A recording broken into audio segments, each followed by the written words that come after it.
Lahat ba okay na to? Talagang patok sa netizens ang signature line niya ni Mami Grace Tan Felix. Pati ang anak niyang si Miguel, sumakay na rin sa trend kahit nasa set ng mga batang Riles. Narito ang aking chika.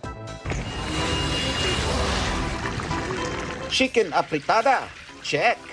Creamy beef and mushroom, check din.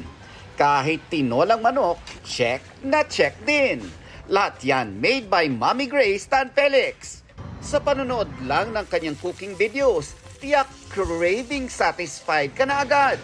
Lalo na kapag naririnig mo na ang kanyang signature na linyang, Okay na to, okay na to, okay na to.